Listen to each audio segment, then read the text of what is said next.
In this video, we are going to talk about the new 5x point earning categories for the Chase Freedom in Q1 of 2025. Now, supermarkets is one of them, like you saw in the title, but there are several other categories. And then in March, they have some special categories just for that month too. I don't think they've ever done that before, at least not in my memory. So we are going to be looking at about 6 different categories that you will be able to earn 5x Chase points per dollar or 5% cashback on.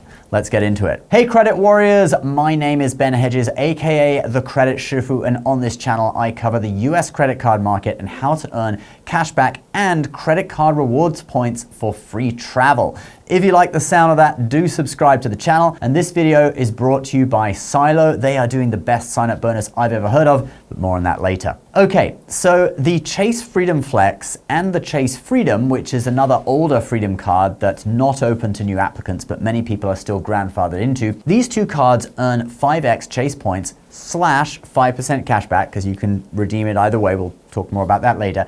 On $1,500 in spending per quarter in different categories that change throughout the year. The quarterly categories for the Chase Freedom and Chase Freedom Flex in the last quarter of 2024 are McDonald's, PayPal, vets, and charities. So those are the ones that are active now. You still have time to max them out before the end of the year. Remember, you can earn 5% or 5x points on up to $1,500 in spending in the quarter. And as you can see here, I have not spent anything in those categories. Do I look like the kind of guy to eat at McDonald's? No, I am not. Anyway, so those are the ones that are active now. It is too late to activate them if you didn't do that already. But if they are active on your card, you can earn 5x or 5% cashback until the end of the year. Okay, now let's take a look at the categories for the first quarter of 2025. And they are Norwegian Cruise Lines, grocery stores excluding Walmart and Target, gyms and fitness clubs,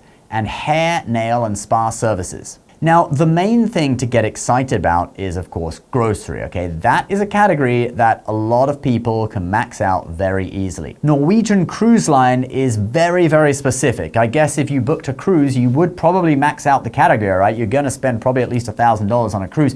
But the amount of people booking cruises and on that specific cruise line, I think is gonna be pretty small. Then we have gyms and fitness clubs, which probably most people who use them just pay a monthly fee of say $100. Actually, the average here in New York is $75 per month, okay, the average gym membership, but that's probably distorted by Planet Fitness charging like $15 a month for people who never go to the gym. So I'm saying 100 is going to be more accurate. I remember paying $120 per month in New York City at a really nice gym. So, you know, let's just go with 100, all right? And so that's going to work out at about $300 for the quarter. That doesn't get you anywhere close to maxing it out. But I guess if you have that and then you have some grocery spending, it could all add up. Then we have hair and nails, etc., which I think is only really going to be a category for women, okay? Us guys, it's like $20 for a haircut. It doesn't really make a dent in maxing out that $1,500. Women, though, really will spend like $75 on hair, $100 on nails, maybe a few times a month. So it could be something similar to gyms and fitness clubs, or maybe a little bit more for women. So anyway, there's something for everyone there, but most people will probably be able to fall back on the grocery category to max it out. All right, now what about this extra couple of bonus categories that we talked about that will be online for March only? But first, guys, I know you're watching this because you're into making a good return on your money. But how can we do that when the Fed keeps lowering interest rates? Those of you with money in savings accounts are gonna feel the pressure.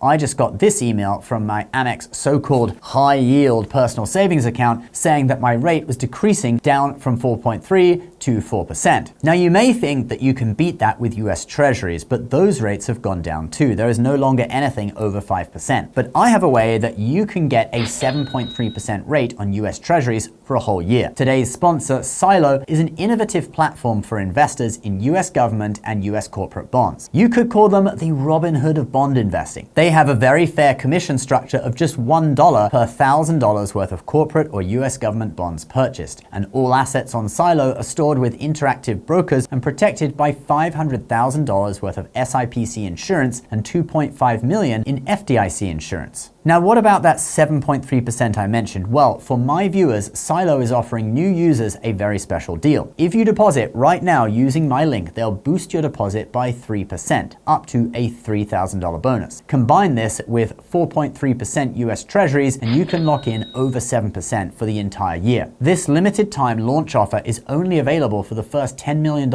in deposits, and a big chunk of that is already filled. So if you want to get a $3,000 bonus and lock in 7% before the Fed cuts again, link is below. All right, let's now get into these two unusual bonus categories that are for March only. So Chase haven't exactly announced this with a big fanfare, but in the Chase app, in the small print under the categories for Q1 of 2025, it says this: starting March 1st through March 31st, you will earn 5% cashback on a birthday surprise category, tax preparation and insurance. Now, I don't know whose birthday this is celebrating. Is it the anniversary of the founding of JP Morgan Chase? I'm not sure. Or maybe it's JP Morgan's birthday, who knows?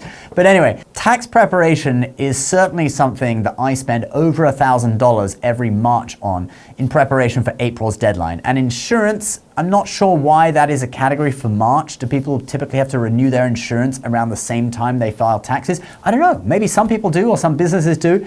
But if you're lucky enough to have a big insurance bill at that time, then yeah, use this card. Then there's just one more thing that we're not sure of right now, and that is if these categories are included in the $1,500 limit, or if they have their own extra limit. My guess is they are included in the $1,500 limit, which is the less good of the two possible scenarios. But hey, I assume it's that way, and maybe we'll get pleasantly surprised in the lead up to March when they announce more about this. But at a minimum, with grocery and tax prep, I'm 100% sure that I can max out both my Freedom cards this coming quarter.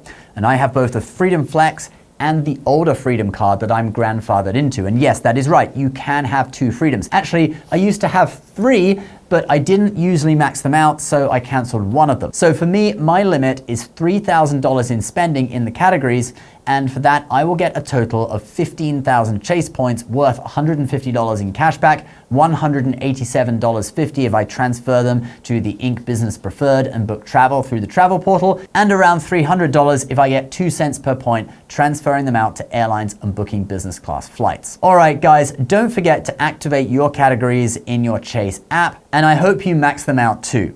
Thanks for watching this, and don't forget to lock in your $3,000 bonus only with Silo while it still lasts at silomarkets.com/Ben. It's down in the links below. Please subscribe if you're new, and we'll see you next time. Bye-bye.